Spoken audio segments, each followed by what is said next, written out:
Episode 158, Having Greater Connection in Your Marriage with Crystal Hansen.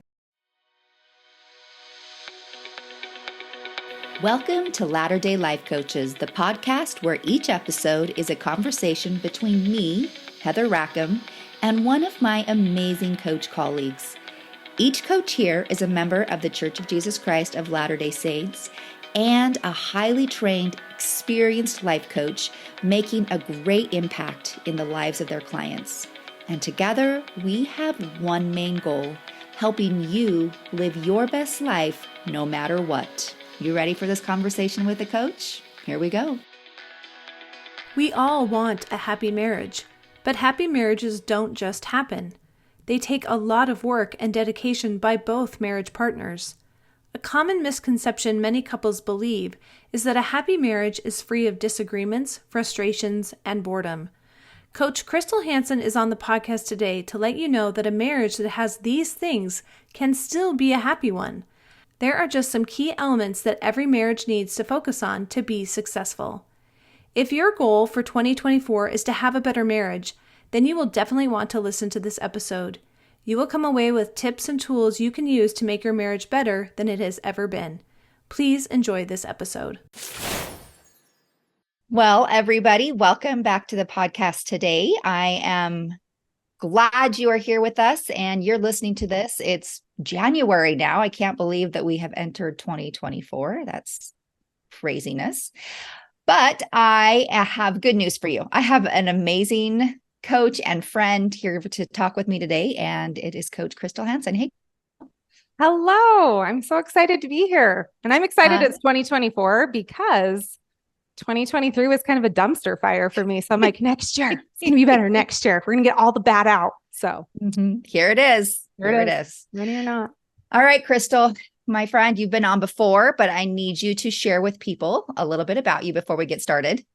I can do that. So I am Crystal Hansen. I am a couples conflict coach. I work with couples who are dealing with conflict and things aren't exactly up to par in marriage, specifically most of the time with couples who are even contemplating divorce even. So I get a lot of couples that are like, this is kind of our Hail Mary to decide whether or not we even want to stay together. It's been a lot of years of just being roommates or not connecting or forgetting how and why they even wanted to be married in the first place. So it's kind of my jam. It's my favorite thing. Relationships are what I do. I am so happy that people have you. That is a really scary and tough place to be in, like contemplating divorce or even just not even contemplating divorce, but just choosing not to get divorced and just being married, right? Like it's not really, I think you and I have both learned a lot from Amy Gianni, and she always kind of explains it to us that way too, right? Like sometimes people aren't making the decision to stay married. They're just choosing not to get divorced. I may have said that wrong, but I love that differentiation there. Yes, I love it too. In fact, I know exactly what you're saying. She says this to us all the time. Like, are you choosing the marriage or are you just choosing not to get divorced? Yeah. And it's a really good question. It's one that I've had to answer and ask myself in my marriage too, which I think is why I love it, is my husband and I have not always had a great marriage. We've had a lot of really hard stuff. So we've had to work for it, which it's been good, but I'm definitely not the person that is going to show up as a coach for any client and be like, my marriage is great. Let me teach you how to have an awesome marriage. Well, there is something to be said for that distinction. When you choose every day your marriage, it's very different than just being there. And I don't know. I don't want to say magical things happen, but sometimes magical things do happen when you make that decision every day. So, absolutely. For sure. Yeah. For sure. Okay. So there's a lot of things that go into having a great marriage. There's a lot of things that go into having a crummy marriage too. But what are the ones that you want to focus on today when it comes to marriage?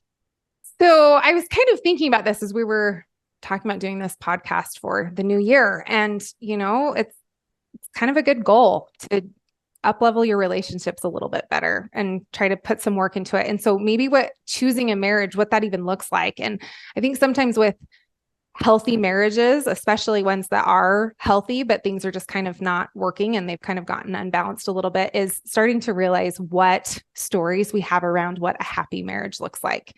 Most people think like if you have a healthy, happy marriage, you're never fighting and you don't disagree and it doesn't get boring and you're never arguing and it's just rainbows and butterflies, but it's actually really false. Healthy marriages do have disagreements and there's some arguments and there's frustration and there's boredom and things like that happen. You can get into a rut, and that doesn't mean that your marriage isn't unhealthy. It just means that there's some areas that need attention.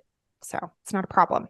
Well, and that's so good to know, right? Because a lot of times when we think there's a problem with those things, like it shouldn't be boring, we shouldn't have arguments, then we have another layer of frustration and hurt and pain on top of the parts that we necessarily don't like, because now we're thinking, oh, and it shouldn't be that way. And how you just finished it and said, it's not a problem. Like if we can look at it that way, that in and of itself helps to dismantle any of the problems and concerns that make it worse or make it harder for us. Yeah, for sure. For sure. And we're humans. We all like to grow. Like we're either choosing hard for stagnancy. I always say this, we're going to pick your hard. You can have the hard for stagnancy or you can have the hard for growth. Mm-hmm. Most of us, like, it's just realizing like it's going to be hard either way sometimes, and that's okay. But I would rather pick the growth than the stagnancy for sure. So looking at those things as not being a problem is changing your view and saying, okay, this disagreement or this argument we're having, it's an opportunity for us to grow together as a couple, but also as human beings, and really kind of take a little dive into what it is that's going on for us. So they really are growth opportunities, and that's why it's healthy to have it happen. Well, that is an intrinsic desire of being a human, is progression, it's growth, whether we recognize it or not. It's funny that you brought that up, because just this morning, as I was kind of journaling, I was contemplating something within my business that I'm like kind of frustrated by.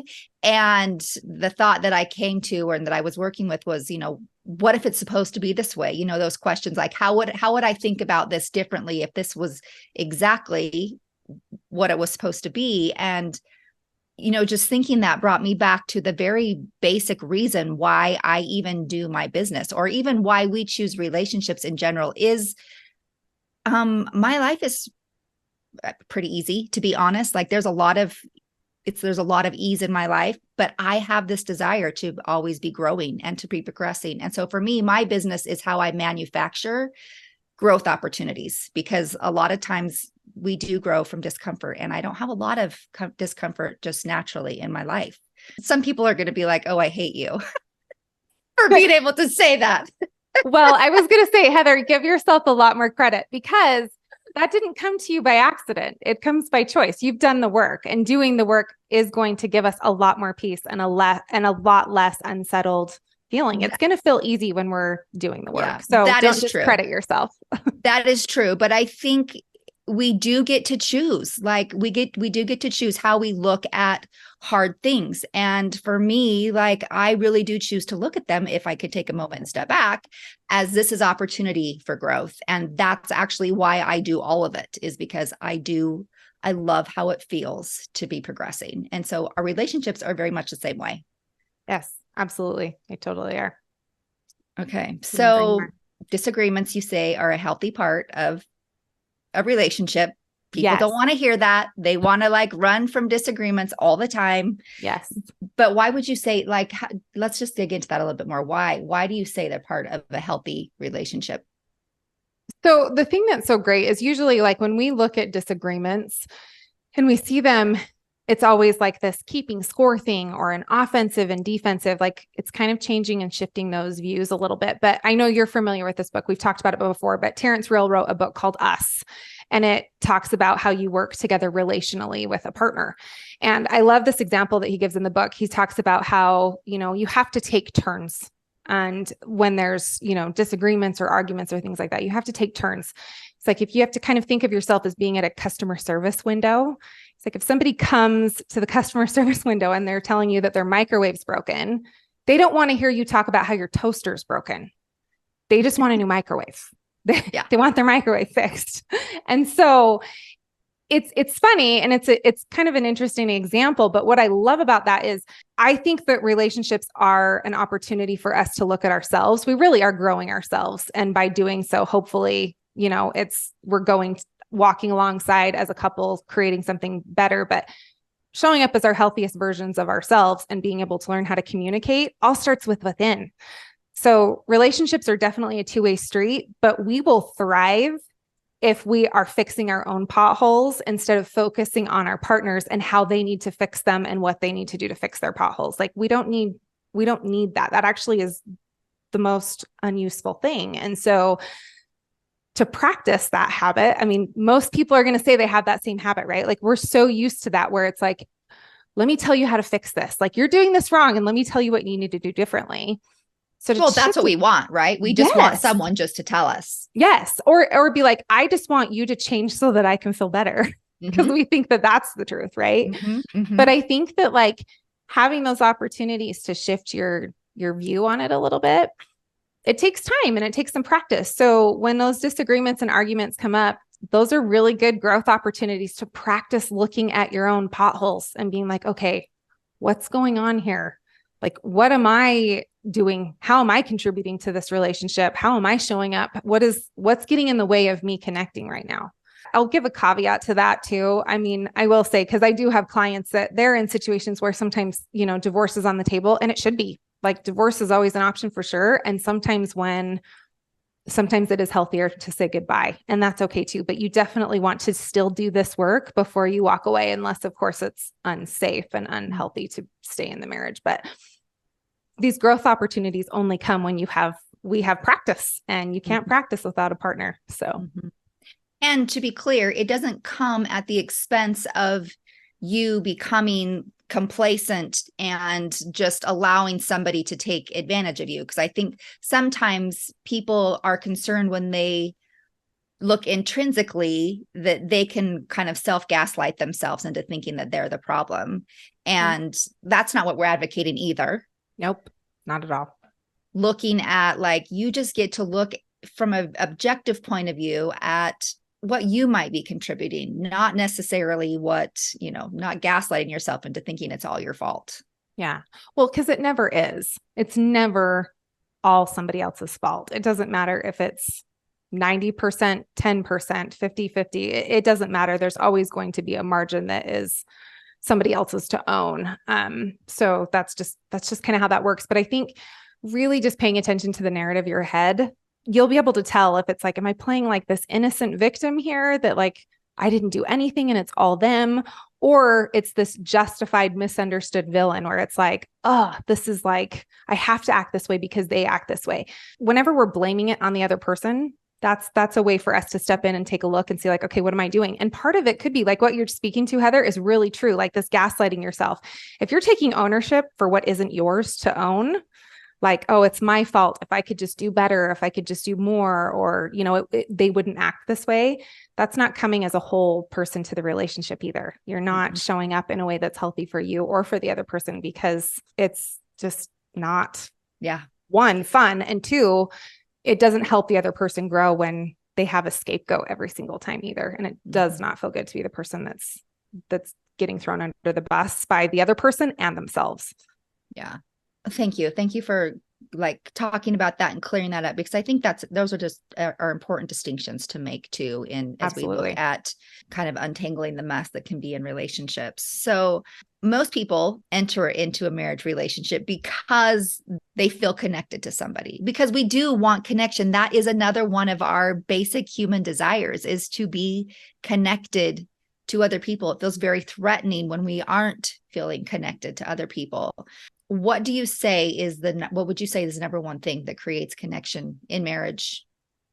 I mean, there's a few. It's hard for me to say what a number one thing would be, because you kind of need more than one, but for sure, honesty. And I think that honesty is something that you have to figure out for yourself, what your honesty is. A lot of times it's really easy to get caught up in the shoulds, like we were saying, or, it looks like this, or, our conditioning, like things that we've grown up with, family dynamics, religious impressions, things like that. I mean, there's a lot of that is tangled into this story that we have in our heads. And until you really start to dissect it, you can't really figure out where you start and that begins. And so being able to be honest and saying first to yourself, like, oh, this is actually what I'm feeling. Like, I'm mad and frustrated, but really the reason why is because I'm hurt, or I just want connection and I'm not getting it. And we're asking for it in really unhealthy or immature or mean ways. Mm-hmm. So being able to be honest with yourself and really asking yourself, like, what is it that I want right here? What do I want from this relationship? What is it that I want from this person? And how do I want to show up and what matters to me? And being able to say that, that's pretty vulnerable. It's not as easy as it sounds. But yes, definitely honesty is really important. And also, I mean, the other part of that, marriage is the one relationship when you enter into a partnership with somebody, the most important part, it's the only relationship that you actually do have to kind of own the other person's results, because it's a relationship. It's a marriage. There are two of you. I mean, we can set it into somebody else's lap and be like, oh, well, this neighbor can feel this about me and that's fine. But, that's theirs to own. This is mine. I can kind of take a step back. We can do that with coworkers. We can do that with extended family. I mean, you can do that with an array of people. But if you want to have a healthy marriage where you're actually in a relationship with someone, it's the most intimate relationship you're going to be a part of, then you do kind of have to think of it as a couple. So I think that's why the teachings, like you said, you and I have studied a lot under Amy Gianni, and learning that there's a difference between enmeshment, where we're so entangled in with each other, and it's, I need you to make me happy and you need me to make you happy. And like, this tug of war. And then of course, swinging to this other side where it's like this interdependent thing where it's like, well, we don't have to, I don't need you to make me happy. We kind of go from like this toxic codependent relationship to like a toxic independent relationship where it's like, yeah, it's not my job to make you happy and it's not mine. We can live like that. A lot of people do. It just isn't the most fulfilling, and it's definitely not the most growing place to be, for sure. Yeah. It's not fun. Yeah. I think both ends of that spectrum, there is unhappiness, right? Mm-hmm. And so I think as we can move closer to the center of that spectrum, one side being that toxic independence and the other side toxic independence, the more we can move towards the center, being able to be honest with who we are, knowing who we are, like that's part of being honest with ourselves. To your point, as you talked about honesty, is we really do have to know ourselves, know the things that we like, the things that we don't like, the things that we need, who we are, what our values are, and be able to honor those, and also honor that somebody else has things that they want and need and value, and we can honor those as well. But we're separate individuals, and just because we're separate doesn't, and we're different doesn't mean that we can't get along and we can't love each other, but we get to allow each other space for those differences. Mm-hmm. Yeah. And it's kind of this idea of like, if it matters to you, then it's going to matter to me. Mm-hmm. I mean, we do that with our children too, I mean, who really wants to go sit in the freezing cold watching sporting events when it's freezing outside? Well, it's fun to go support your kids. And because it matters to them, it's of course going to matter to us, right? We do that. And I think sometimes in a marriage, it's easy to lose sight of that with our partner, where it's like, oh, it actually, if it matters to you, it matters to me, because that's what makes you light up and that's what makes you happy and that's what makes you a whole person. And that's where, like you said, the magic comes in. Yeah. Yeah. And, we have to be careful in that space too, because sometimes when we do something, we think we're doing it because we want to help them be happy. We want them to be happy. If we're not coming at that from a clean place, that can cause some resentment. And that's Absolutely. Not healthy in a relationship either. So you have to be really clear when you're doing something that maybe you don't want to do. Are you just doing it because you have to and because you care, you supposedly care about this person? Or is that truly like, yes, I love him, and because I love him, I'm willing to do this? There's two different motives there, and one leads to connection, one leads to resentment. Absolutely. And I think it's like, you did a great job explaining that. It's, if you're ever self-sacrificing, if a little piece of you is dying or you have to sacrifice a piece of you, it's definitely not coming from a clean place. But if it's coming from a place where, hey, you know what, this matters to you, and I actually show up as a better version of myself by supporting you in what is important to you, it's the intention behind it, right? It's not to get something. It's not to force create something. It's coming because it makes you feel like you're showing up as the partner that you want to be in the relationship. And it brings you joy ultimately. Yeah, for sure. I think that's a piece that we kind of have to stay tuned into is how do we feel along the way, right? We don't really like to feel a whole lot, but sometimes we push those things away. But if we can kind of tune in to how decisions that we're making, things we say, the things we do are making us feel, that's a pretty good indicator of if it's something that is helping us connect or not. Absolutely. Absolutely. Emotions are probably the best indicator to be able to know that, because it's what drives us, honestly. I mean, we all know that, but to really listen to those emotions are huge, because that's going to let you know if it's coming from a place of resentment or self-sacrifice or judgment or fear or shame, probably not going to give us the results that we want. But taking a look at it definitely helps get to a better place where you're showing up authentically, as opposed to the puppet master trying to manipulate the situation to get what you want out of it. For sure. We've all, at least I could say this, I've been there before too. I think we've all kind of been there at one point or another. Yeah, we all have. Okay, so as we're talking about emotions, I think one of the things that is sometimes hard for us to do is to communicate emotions and how we're feeling. And when that's hard for us to do, we miss out on a piece of connection. I think we are able to connect over communication of feelings and things like that. I would love to talk a little bit about communication here, because I mean, we all know that it's important in relationships, and I don't know, how can we communicate better in our relationships? Yeah, I love that you talk about communicating emotions, because that's typically the one thing where things get lost in translation. So, you hear sentences, and I always hate to give examples, because I swear if I give an example, people are like, that's not a real fight. Or I'll give one and they're like, that's like way blown out of proportion. So I hesitate to give examples, but bear with me. I'm going to kind of just give one off the cuff here. But like, when we have it where it's like, hey, if you wouldn't have done this, then I wouldn't have had to do this, right? Kind of place the blame, or like, hey, I want to tell you this, but the way that you have reacted in the past causes issues. So like, are you going to be okay? We constantly pass blame pretty covertly, and it doesn't feel like we're passing blame, right? It feels like we're being vulnerable. But the real vulnerable thing would be, hey, I want to share this with you because I have been feeling like this. I've noticed that, I am feeling sad about this. Okay, so here's a good example.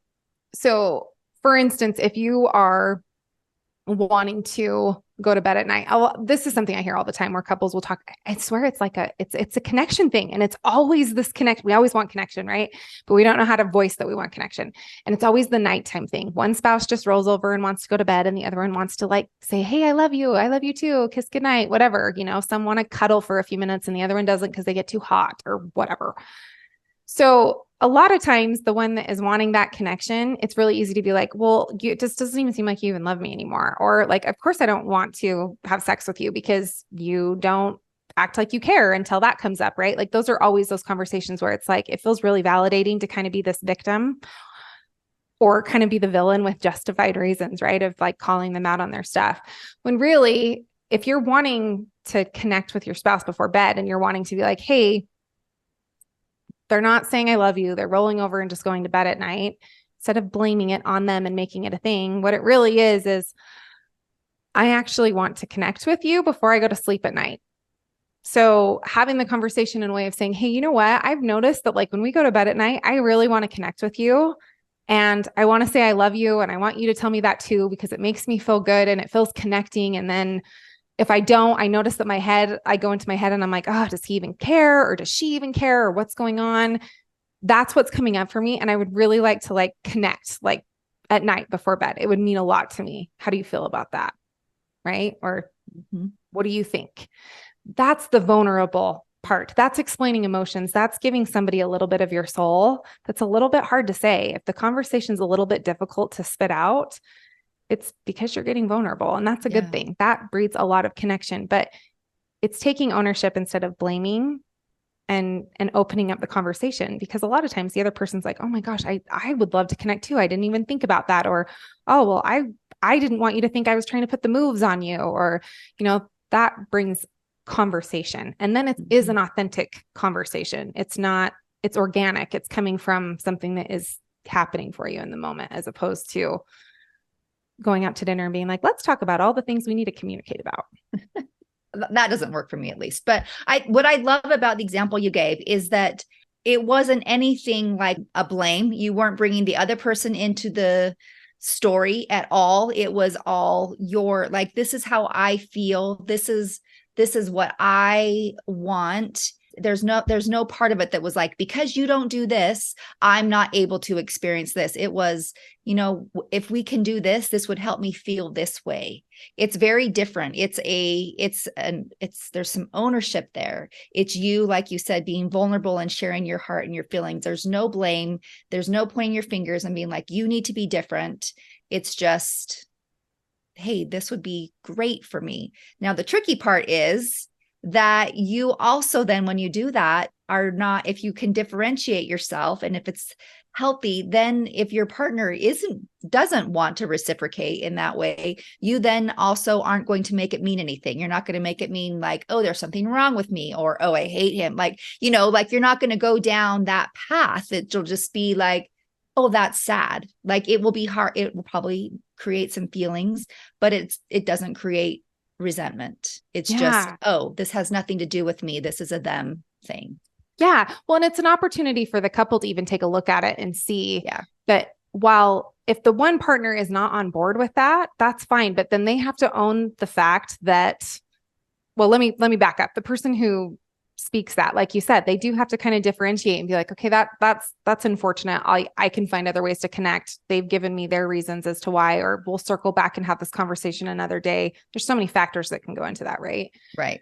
But at the end of the day, if the other person is really saying like, that doesn't really matter to me and I don't really care, well, then they have to own the fact that that's how they're showing up in the relationship. So when when you come back to that partner later and you want connection, you've kind of taken from the bank account and you haven't put something back in, and you can't have that expectation for them to show up for you if you're not going to show up for them. So it's definitely knowing that you both are showing up for the other person, and it does have consequences. I mean, that is life, right? Like, we can just create happiness all around and let the other person act however they want, but that's not helping them grow either.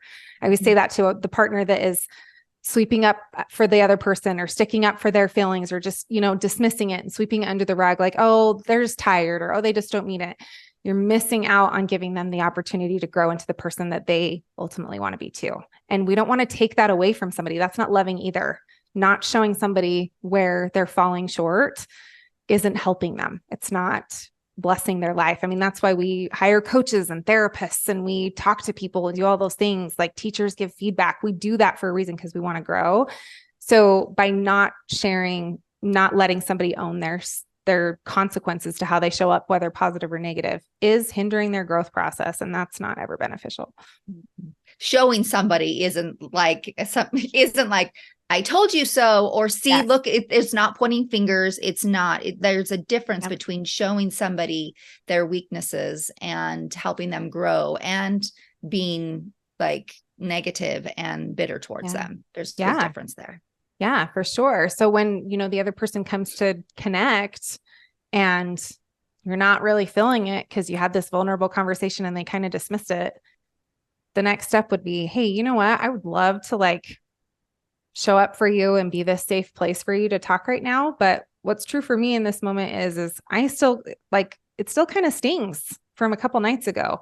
And it's going to be really hard for me to have sympathy or empathy for you right now in this situation, just because I kind of feel like I was dismissed. So it makes me want to dismiss you right now. And you have a choice. You can say, I'm going to try to show up for you and see how it works. But just so you know, this is where I'm coming from. It's still taking ownership of saying, hey, this is where it is, because one conversation isn't going to fix anything. Like, it's not like we have a conversation that's over. Most marriages have the same fights, like in 5 different ways, over and over and over again. It just shows up. It's continually having those conversations, but being able to own where you're at. And it doesn't mean that you're going to be perfect.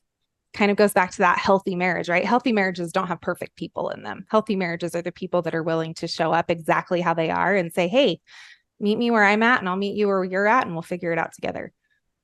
Ooh, that's so good. Such a good thing to remember, because we think we have to be perfect. We want our spouses to be perfect sometimes. And it's not how it is. And nor do we really want it to be that way, in all honesty. So, yeah. Okay. So we do have to find in our marriages what works, right? Like what works in my marriage is going to be different than what works in your marriage. And that in and of itself is really hard. Like I said, we oftentimes just want somebody just give me a roadmap and tell me what to do and I'll do it. Right. I don't know. It doesn't work that way. So how do we go about figuring that out? What does that even look like?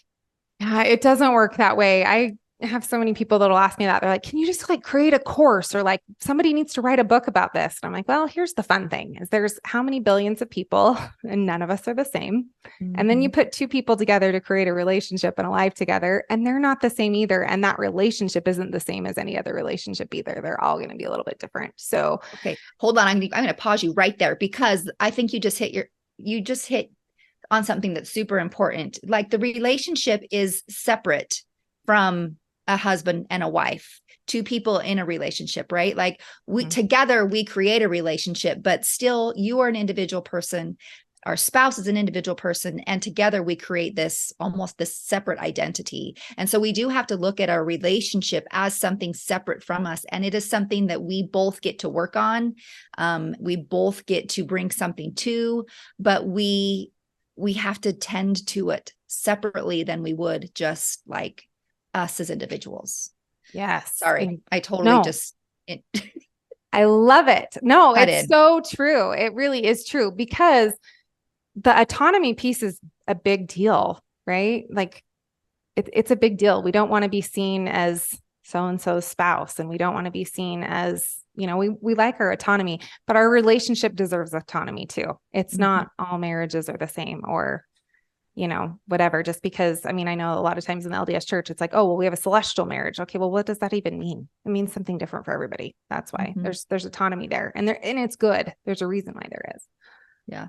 Marriage it's not a one size fits all. You get to tailor it to whatever fits you both. Yeah. So, okay. So going back, how do we figure out for ourselves in our own personal relationships what works for us? So, naturally, I go to like the path that I've been down a million times. You have therapy. And for me, like things started to shift when I learned coaching tools and I got a coach and I had a relationship coach, and my husband and I have done coaching things together. That's, typically where I go to, but really, honestly, it is figuring it out for you. So if you're somebody who likes to read books, then start reading some relationship books, start reading some things that and look at it not from okay, this is my how-to, here's my roadmap of how I create a wonderful marriage, but try it on and see if it works. If it works for you and it feels good for you, then great, move forward. And if it doesn't, that's fine. It doesn't mean that concept or that tool's wrong. It just might not be a good fit for you now or ever. And that's okay.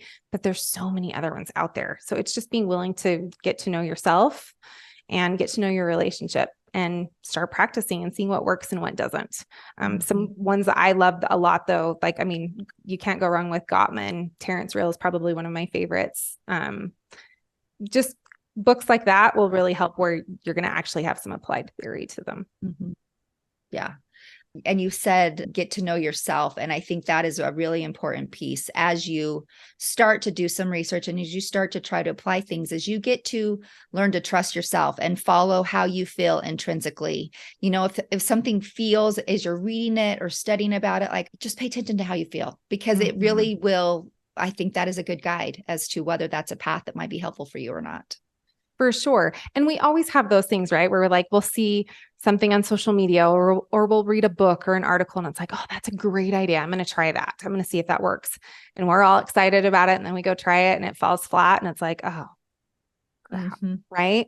Doesn't mean that it's not a problem. It just means that you're just trying it and seeing if it works. That was a trap that I really fell into a lot when I was younger and married, because I've always kind of been I don't know, a self-help book reader, and I would like find all these things that I would love. And I'm like, yes, if I could just, while I was reading them, my whole intention would be, oh, I got to get my husband to read this book, right? Like if he could just read this book, then he would be able to change. And then we could make these changes. And that's not what it's about ultimately.